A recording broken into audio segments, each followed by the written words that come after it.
무신론자였던 아인슈타인은 늘 온 세상이 저절로 만들어졌다라고 생각을 하였습니다. 그래서 주변의 친구들에게도 세상은 자가 발전하여 스스로 이렇게 해서 여기까지 생긴 것이다, 이렇게 주장을 하였습니다. 이 사람은 유태인이었는데 어린 시절에는 정말 아주 돈독한 신앙인이었어요. 그런데 크면서 과학에 몰입하고 또 아주 과학의 첨단 이론에 몰두하면서 자기 자신도 모르게 무신론자가 되었던 것입니다. 모든 것을 과학적으로 사유하다 보니까 그렇게 된 것이죠. 어느 날 친구 집에 방문했습니다. 그런데 친구가 뭘 하나 보여주는데 그게 뭐냐면 태양계 모형이에요. 태양계. 그러니까 한 중심에는 태양이 있습니다. 그리고 태양을 중심으로 해서 수, 금, 지, 화, 목, 토, 천, 해, 명 9개의 그 항성들이 9개의 행성들이 정확하게 자기의 궤도를 돌아요. 그런데 이 수금지와 목토, 천, 해, 명 이 9개의 행성들 뿐만 아니라 그 행성들 주변에 있는 위성들, 지구로 말하면 어떤 위성인가요? 달이죠, 달. 그래서 이 손잡이를 돌리면 이 정밀한 톱니바퀴를 이용해 가지고 이 태양을 중심으로 여기 9개의 행성과 각각의 행성에 딸린 위성들이 아주 완벽하게 자기의 궤도를 돌아가고 있는 거예요. 아인슈타인이 깜짝 놀랐습니다. 정말 기가 막히게 잘 만들었어요. 그래서 아인슈타인이 물어봅니다. 이 기계 누가 만들었나? 정말 정교하고 정확하게 자기의 궤도를 잘 돌고 있구먼. 친구가 대답합니다. 저절로 만들어졌다네. 예끼 이 사람, 농담하지 마. 누군가 만든 사람이 있을 거 아니야. 어떤 회사야? 저절로 만들어졌다니까. 이보게, 이렇게 정밀한 기계가 어떻게 저절로 만들어질 수 있단 말이야? 그러니까 친구가 대답합니다. 아니, 자네는 이 모형 기계보다 훨씬 더 정밀한 이 우주, 온 세상이 저절로 만들어졌다고 주장하지 않는가? 그런데 이깟 기계 하나가 저절로 만들어졌다는 게 무슨 대수인가? 아인슈타인이 몽둥이를 한 대 맞은 충격을 받았습니다. 그날의 대화는 하나님께서 주관하시는 우주의 질서를 아인슈타인으로 하여금 받아들이게 만드는 하나의 계기가 되었다고 합니다. 세상의 모든 일들이 우연일까요? 아니면 필연일까요? 인류의 역사는 그저 악한 사람, 착한 사람들이 만들어내는 닥치는 대로 그들의 행위에 따라서 닥치는 대로 흘러가는 것일까요? 아니면 하나의 어떤 구체적인 목표를 향하여 정확하게 나아가는 것일까요? 오늘 6절 말씀에 난리와 난리 소문을 듣겠으나 너희는 삼가 두려워하지 말라. 이런 일이 있어야 하되 아직 끝은 아니니라. 6절 말씀에 이렇게 말을 했는데 여기 끝이라고 번역된 헬라어 단어는 텔로스입니다. 영어로 번역을 하면 그냥 end, 이 끝일 수도 있지만 purpose 아니면 goal, 목표, 목적이라고 하는 그런 뜻이 있어요. 어떤 그 역사가 완성점을 향하여 나아가는데 아직 그 완성의 단계는 아니라고 하는 그런 뜻입니다. 역사는 어떤 목적점을 향하여 흘러간다는 전제가 있지요. 우리는 이것을 가리켜서 종말이라고 부릅니다. 종말은 단순하게 어떤 끝장, 막장 이런 것이 아닙니다. 하나님께서 생각하시는 어떤 역사의 궤도가 있고 그 다음에 역사의 목표가 있으며 하나님께서 그 목표를 향하여 인류의 역사 그리고 우주 전체 이 모든 것들을 하나님께서 운영하시며 섭리해 나가신다는 그런 뜻입니다.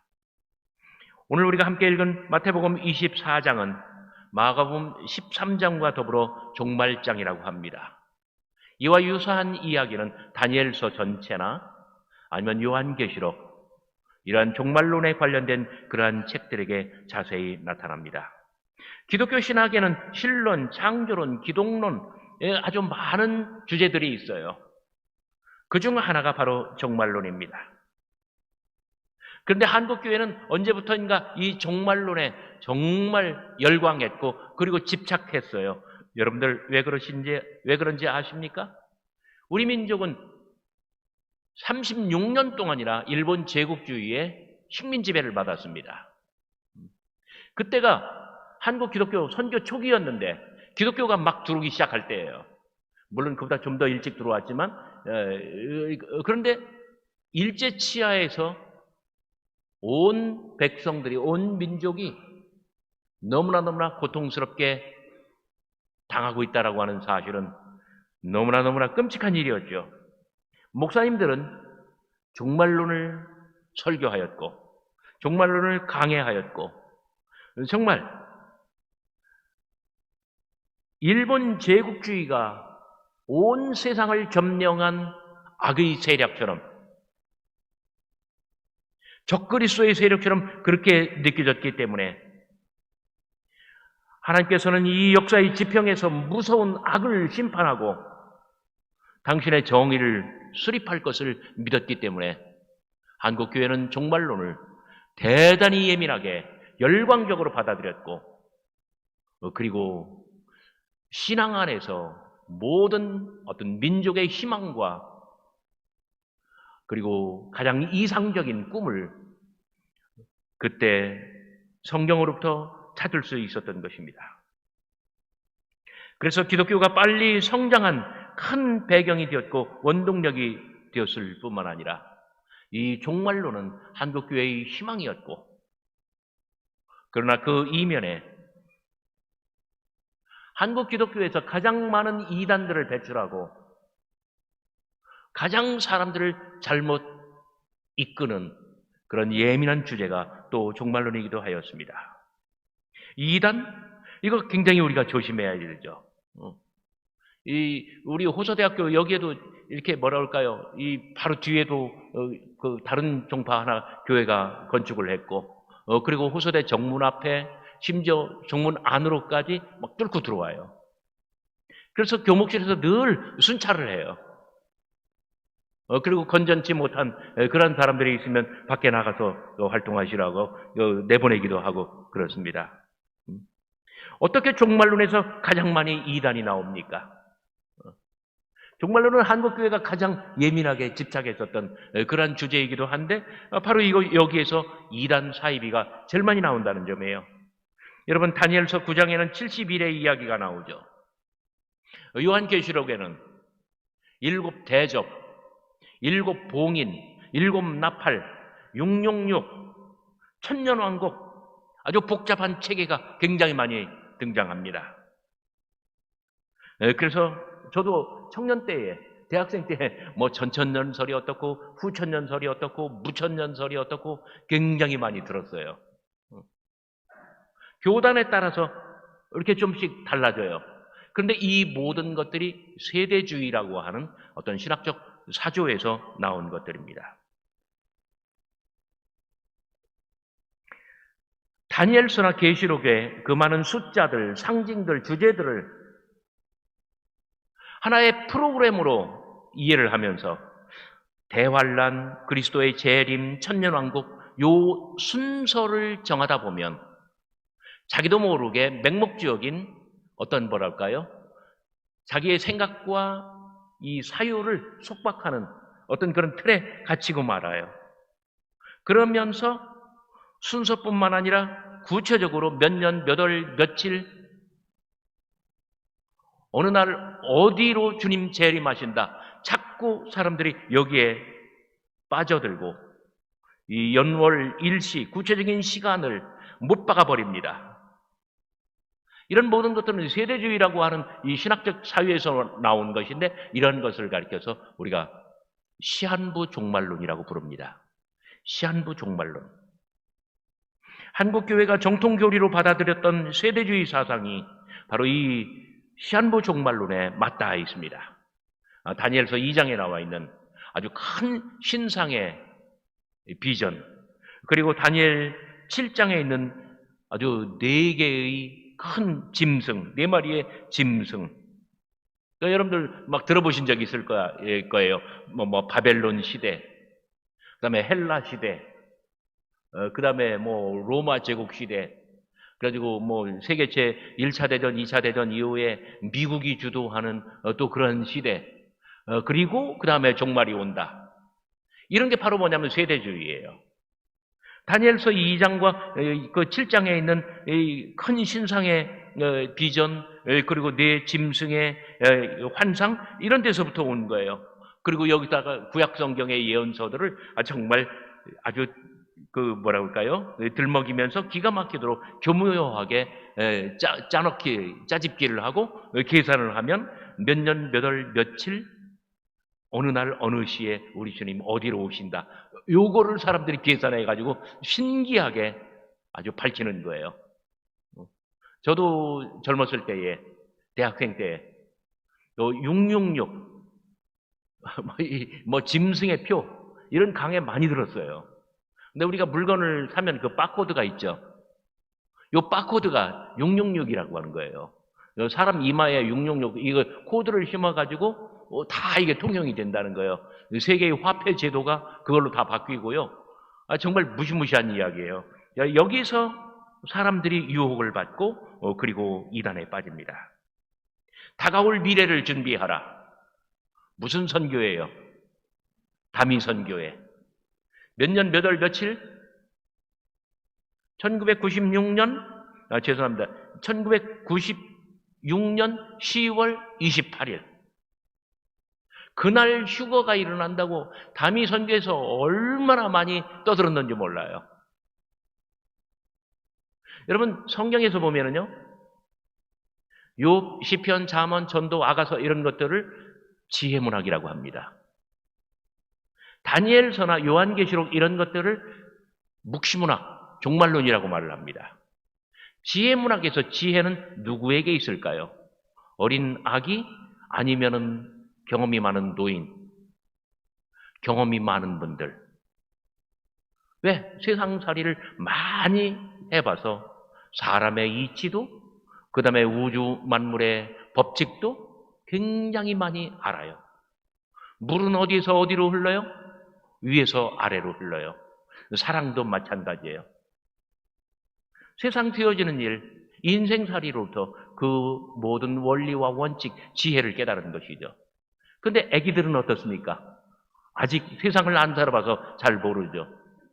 그런데 종말론 묵시문학에서는 경험이 많은 사람들이 아니라 아기들에게 계시가 임한다고 봐요. 왜 그런지 알까요? 온 세상이 악의 세력에 점령당해 있기 때문에 나이가 들면 들수록 그만큼 오염됐다고 보는 거예요. 정반대의 세계관이에요. 그런데 이 다미 선교회나 이게 종말론에 너무나 많이 심취하고 이단으로 빠진 사람들은 바로 이 어린이 아이들에게, 정말 신원을 알 수 없는 어린 아기들에게 하나님의 특별한 계시가 임했다고 하고 그걸 가리켜서 막 설파하면서 몇 년, 몇 월, 며칠, 몇 시, 어디로 우리 주님께서 임한다라고 사람들을 혹세무민하고 있는 것입니다. 제가 미국에서 유학을 하고 있었던 시절, 정말 다미 선교회가 거기도 휩쓸고 지나갑니다. 제가 처음 발을 들였을 때 거기 유니온 무슨 교회 한인 공동체였습니다. 정말 잘 나가는 한 가정이 있었어요.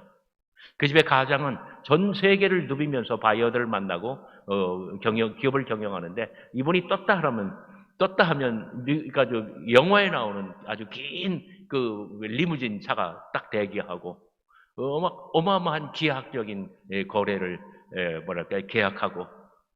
그런데 어느 날 다미 선교회가 그 가정에 접근하였어요. 잘생긴 두 아들이 있는데, 정말 잘생긴 두 아들이에요. 그런데 요한계시록에 나오는 두 감람나무가 바로 당신의 아들이라고, 여기에 그 부인이 혹 가버렸어요. 그러면서 이 모든 걸 다 갖다 바치고 이 가정이 이제 망가지는 거예요. 이 부인이 정말 한국말로 돼 있는 전도지를 가지고 미국 예를 들어서 초대형 마트 주차만 막 몇백 대, 1000대 이상 할 수 있는데 거기 가서 주차장에서 한국어로 되어 있는 다미선교의 전도지를 나눠주면서 전도를 하고 있는 거예요. 정말 이단 사설은 개인의 영혼뿐만 아니라 가정을 그리고 교회를 사회를 완전하게 망가뜨립니다. 1998년 10월 28일 미국 CNN이나 이 주요 방송사들이 한국 교회에 찾아가서 대형 교회, 다미선교회 교회들을 밤 12시 자정에 휴거가 일어난다고 그걸 다 취재를 하는데 전 세계적인 망신을 당하고 말았습니다. 3절 예수님께서 감람산 위에 앉으셨을 때 제 제자들이 조용히 와서 이르되 우리에게 이르소서 어느 때 이런 일이 있겠사오며 주의 임하심과 세상 끝에는 무슨 징조가 있사오리까? 어느 때에 이런 일이 있으며 무슨 징조가 있사오리까? 오늘 마태복음 24장은 때와 징조에 대한 질문이고 거기에 대한 예수님의 대답입니다. 먼저 징조에 대해서 살펴봅시다. 5절 종교적인 타락과 이단의 출현이 언급됩니다. 마가복음 14장 6절 내가 그라 이렇게 되어 있는 에고 에이미 이렇게 되어 있는 말을 마태복음 24장 5절 에고 에이미 호 크리스토스 내가 그리스도라 이렇게 좀 더 구체화되고 있습니다. 세상에는 많은 사이비 종교와 이단들이 나타날 것입니다. 한 여인이 신화적인 장면 속에서 한 여인이 배가 불렀습니다.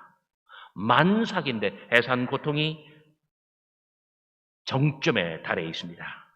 이제 막 아기가 이 여인의 배에서 나올 차례인데 그 찰나인데 아기가 나오면 그리스도가 될지 적그리스도가 될지 알 수가 없습니다. 해산을 앞둔 여인 앞에는 이 아기를 먹으려고 큰 용이 대기하고 있습니다. 묵시적 종말론이라고 하는 것은 상상하기도조차 힘든 어마어마한 이미지와 상징들로 가득합니다. 종교적인 타락과 이단의 출현은 분명 종말의 가장 큰 징조가 될 것입니다. 7절, 5절에는 종교적인 타락과 이단의 출현이 징조로 열거됐다고 한다면 7절에는 전쟁, 기근, 지진 이러한 징조들이 나타납니다. 여러분 한번 생각해 보십시오. 전쟁, 기근, 그리고 지진. 생각해 보면 이러한 것들은 정말 당하는 입장에서는 이 전쟁이 가장 큰 거예요. 한국 사람들한테는 어떤 전쟁? 6.25 동란, 또는 임진왜란. 정말 끔찍한 전쟁이죠. 그러나 다른 나라 사람들한테는 6.25 동란이나 임진왜란은 중요하지 않아요. 세계 1차 대전, 2차 대전, 요즘 같으면 러시아, 우크라이나 전쟁. 전쟁은 인류 역사에 언제나 있어 왔던 하나의 보편적인 현상이지 정말 직전에 있을 하나의 특수한 그러한 사건으로서 징조가 아니라는 점입니다. 기근도 마찬가지입니다. 지진도 마찬가지입니다. 정말 예수님께서 종말의 징조로 열거하고 있는 모든 것들은 인류의 역사에 언제나 있어 왔던 보편적인 현상이에요. 그러므로 전쟁이든 기근이든 아니면 지진이든 이러한 것을 가리켜서 따라서 종말이 언제다 이렇게 이야기하는 것은 전혀 어불성설이 될 수밖에 없다는 뜻입니다. 다음으로 때에 대해서 한번 알아봅시다. 우리가 읽지는 않았습니다만 24장 36절 여러분 성경을 한번 펴보시기 바랍니다. 마태복음 24장 36절입니다. 그러나 그날과 그때는 아무도 모르나니 하늘의 천사도 아들도 모르고 오직 아버지만 아시느니라. 여러분 다니엘서 7장에 보면은 옛적부터 항상 계신 이의 이야기가 나옵니다. 에녹 1서 46장과 71장에서 온 아주 하늘 예배에 대한 거대한 그러한 아주 환상적인 그러한 묘사인데 오늘 우리가 요한계시록 교동문 읽은 부분도 마찬가지입니다. 그 묵시가 에녹일서에서는 에녹이고요, 다니엘서에서는 다니엘입니다. 잠을 자다가 그의 영혼이 하늘로 들림을 받습니다. 또 내가 보니 하늘에는 아주 정말 웅장한 보좌가 있는데 그 보좌에 옛적부터 계신 이가 앉아 계십니다. 보좌의 바퀴는 불입니다.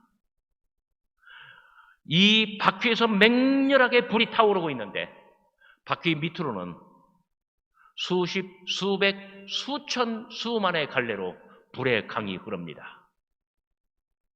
그런데 가만히 보니 거기에 천사들이 수십만, 수백만, 수백만의 수백만 배 천사들이 하나님을 모시고 시중을 들고 거기서 하나님 앞에 예배하고 있는 거예요. 또 내가 가만히 보니 보좌 옆에는 누군가 한 분이 더 계시는데 그의 얼굴이 사람의 것과 사람의 얼굴과 같고 그도 옛적부터 계셨으며 그도 영원토록 계실 것이며 그런데 이 옛적부터 계신 분이 그 천사들을 통해서 생명책을 가져오고 봉인을 뜯고 그리고 거기에 계획에 따라서 세상을 심판하고 그리고 종말의 그 모든 섭리를 만들어 나가신다고 하는 정말 놀라운 장면입니다. 오늘 종말론에도 우리가 읽지는 않았습니다만은 하늘의 천체가 움직이고 별들이 떨어지며 해가 빛을 잃고 달이 어떻게 되고 묵시문학은 이 땅이 아니라 하늘에 관심을 더 많이 둡니다. 그래서 그 당시에 오늘날은 천문학과 점성술이 다른 걸로 되어 있지만 옛날에는 점성술이 천문학이고 천문학이 또 점성술이었어요. 이 천문학이 발달하고요. 유대 사회에서는 전통적으로 음력, 루나 캘린더를 사용하고 있는데 묵시 공동체에서는 종말론을 양산한 이 사람들은 양력을 사용합니다. 왜? 천문을 연구했기 때문에요. 정말 완전히 새로운 그런 비전이에요. 그런데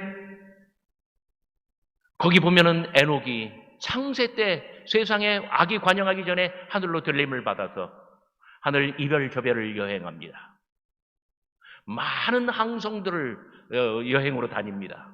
그리고 항성들에게는 어떤 항성에는 비밀 창고가 있어요. 비밀 창고에 들어가는데 아주 서판들이 켜켜이 쌓여 있는 거예요. 나중에 요한계시록에서 이것은 생명책이라고 일컬어집니다. 봉인을 하나 뗄 때마다 종말에 있어질 그 무시무시한 일들의 어떤 종말 계획들이 프로그램으로 나타납니다. 에녹은 천사에게 묻습니다. 이것은 뭡니까? 이것은 뭡니까? 이것은 뭡니까? 그러면 천사들이 하나씩 하나씩 대답을 해줘요. 이게 바로 뭐냐면 다니엘서에 있는 이야기, 요한계시록에 있는 이야기, 종말 이야기라는 거예요. 거기 보면 분명하게 하늘의 계시가 옛적부터 계시니 하나님 아버지로부터 시작하여 천사를 통하여 에녹 인자에게 전수가 되고 에녹이 땅으로 내려오면 아주 소수의 자기의 영혼을 더럽히지 않은 그 성결한 신앙 공동체, 종말 공동체에게 전달되는 거예요.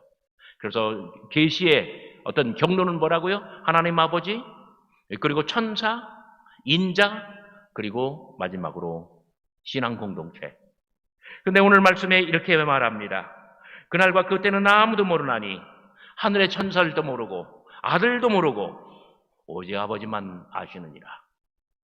그날과 그때는 아주 완전히 비밀리에 감춰져 있다는 거예요. 그런데 이 비밀을 안다고 하는 사람들은 예수님께서도 모르신다고 하는 것을 본인들이 안다고 하는 거예요. 그러니까 이단으로 빠질 수밖에 없는 거고, 자기들이 1996년 10월 28일이라고 했지만 결코 종말은 오지 않았고 그리고 휴거는 일어나지 않았습니다. 그날은 분명히 올 것입니다. 그러나 그날이 언제가 될지는 천사도 모르고 아들도 모르고 오직 하나님 아버지만 아신다는 거예요. 여러분, 마태복음 24장 마지막 부분을 저와 함께 읽어봅시다. 24장 32절입니다. 무화과 나무의 비유를 배우라. 그 가지가 연하여지고 잎사귀를 내면 여름이 가까운 줄을 아나니 이와 같이 너희도 이 모든 일을 보거든 인자가 가까이 곧 문 앞에 이른 줄을 알아. 종말은 분명히 임한다는 거예요. 그러나 36절, 그날과 그때는 아무도 모르나니 하늘의 천사도 아들도 모르고 오직 아버지만 아시느니라. 노아의 때와 같이 인자의 임함도 그러하리라. 홍수전에 농자가 노아가 방주에 들어가기 전에 사람들이 시집 가고 장가 들고 정청망정 살아요. 그러나 인자의 임함은 생각지 않은 날, 알 수 없는 시간에 그렇게 갑작스럽게 임한다는 거예요. 그때 두 남자가 밭을 갈고 있습니다. 하나는 데려감을 당하고 한 사람은 버려지고, 두 여자가 맷돌을 갈고 있습니다. 한 사람은 들림을 받고 한 사람은 버림을 당하고 40일 걸음으로 깨어있으라. 어느 날 너희에게 주가 임할는지 너희가 알지 못함이라. 너희도 아는 바니 43절, 만일 집주인이 도둑이 어느 시각에 올 줄 알았더라면 깨어있어 그 집을 뚫지 못하게 하였으리라. 종말론에서 가장 많이 인용되는 이미지와 상징이 두 가지가 있는데 그중 하나가 바로 도둑입니다. 도둑은 집주인에게 예고하고 옵니까? 아니면은 가장 깊이 잠들었을 때 옵니까? 알지 못하는 시간, 예상하지 못하는 시간, 그리고 집주인이 가장 방심한 시간, 그렇게 온다는 거예요. 44절, 이러므로 너희도 준비하고 있으라. 생각지 않은 때에 인자가 오리라. 충성되고 지혜 있는 종이 되어 주인에게 그 집 사람들을 맡아 때를 따라 양식을 나눠줄 자가 누구냐. 정말 놀라운 이야기가 이 이야기예요. 아까 미국에 갔을 때 그 정말 대단한 가정에 다미선계가 빠졌다고 했잖아요. 그런데 그 두 아들이 둘 다 유니버시티 오브 위스콘신 주립대학을 들어갔어요. 정말 우리 주님 당장 오시는다면 4년제 대학을 다닐 필요가 있습니까? 없습니까? 기업가가 투자를 할 필요가 있습니까? 없습니까? 농부가 가을 거지를 위해서 지금 파종을 모내기를 할 필요가 있습니까? 없습니까? 모든 것을 다 앗아가는 것이 뭐냐면 종말론이에요. 잘못된 종말론이에요. 시한부 종말론이에요. 그런데 여기 뭐라고 말합니까? 충성되고 지혜 있는 종이 되어. 자, 이 종은 자기의 맡은 일에 최선을 다합니까? 아니면은 그거 팽개치고 종말을 대비하러 어디 이란을 따라 나갑니까? 그게 전혀 아니에요. 마태복음 25장에는 세 개의 비유가 나옵니다. 첫째, 어떤 비유? 열처녀의 비유. 등불을 예비하라, 기름을 준비하라는 거예요. 종말을 대비하기 위해서 무슨 특별한 일을 하라는 게 결코 아니에요. 두 번째 비유가 뭡니까? 달란트의 비유. 5달란트, 2달란트, 1달란트. 달란트 투자를 하라는 뜻이죠. 그거 중지하고 그 달란트로 헌금하고 어디 따라가라, 이런 이야기가 전혀 아니에요. 자기 맡은 일에 최선을 다하라는 거예요. 종이면 종답게 때를 따라 양식을 나눠줘야 되고요. 선생은 선생답게 연구하고 교육해야 되고요. 사업을 하는 사람은 더욱더 열심히 성실하게 최선을 다하여 자기 사업에 매진해야 되는 것이고요. 결코 삶의 현장을 떠나서 어디 이상한 데로 들어가지 말라는 거예요. 자기의 맡은 일에 최선을 다하라. 자기의 본분을 다하라. 자기의 사명을 담당하라. 마지막으로 세 번째, 양과 염소의 비유. 자기 주변의 사람들 도우면서 선한 양심으로 그렇게 살아갈 때에 정말 우리 주님 다시 오실 때에도 네가 주변에 한 모든 그 선행이 바로 나에게 한 것이다. 우리 주님께서 인정해 주시고 영접해 주시고 상을 주신다는 거예요. 오늘 특별히 마지막으로 제가 드릴 말씀은 8절입니다. 우리 24장 8절 말씀. 정말 아주 무시무시한 그러한 이야기들을 다 해놓고 나서 우리 주님께서는 말씀하십니다. 이 모든 것은 재난의 시작이라. 재난, 좋은 번역이 아닙니다. 아르케이 오디논, 영어로는 the beginning of birth pang, 해산 고통의 시작이에요. 해산 고통. 묵시적 종말론에서 가장 유명한 두 개의 이미지 상징은 하나는 도둑의 이미지고 또 다른 하나는 해산 고통이에요. 여기 재난이라고 번역하면 이건 좋은 번역. 결코 아닙니다. 재난은 재난으로 끝나요. 그러나 해산 고통, 산통. 아마 이 자리에 앉아 계신 여자 교우분들은 정말 해산의 경험이 있으실 거예요. 해산의 고통은 정말 아파트에서 뛰어내리고 싶을 만큼 그렇게 힘들다고 해요. 그런데 그 고통을 참으면 그 다음에는 뭐가 옵니까? 아기가 옵니다. 아기가 탄생하면 가정이 완전히 변해요. 새로운 질서, 생명, 그리고 하나님의 축복, 가정이라고 하는 하나님의 가장 아름답고 행복한 그 가장 큰 축복이 임하는 거예요. 이게 바로 해산 고통이에요. 자, 기독교인들에게 종말이란 무엇입니까? 이것은 해산 고통입니다. 세상이 아무리 어렵다 할지라도 우리의 삶이 너무나 극단적으로 힘들고 고통뿐이라 할지라도 이 순간을 넘기면 하나님의 새로운 축복, 하나님의 새로운 질서, 하나님의 새로운 생명, 가장 좋은 시간이 그 다음에 온다는 거예요. 그래서 저 도둑은 언제 올지 모르고 해산 고통은 반드시 오지만 그러나 그 너머에는 무엇이 있습니까? 죽음 너머에는 부활이 있고 고통 너머에는 하나님의 축복이 있고 이 모든 것을 믿는 믿음, 그리고 자기의 본분, 자기의 맡은 일에 최선을 다하는 것, 이것이 가장 아름다운 그리고 가장 건전한 종말론적인 신앙인 줄을 믿으시기를 바랍니다.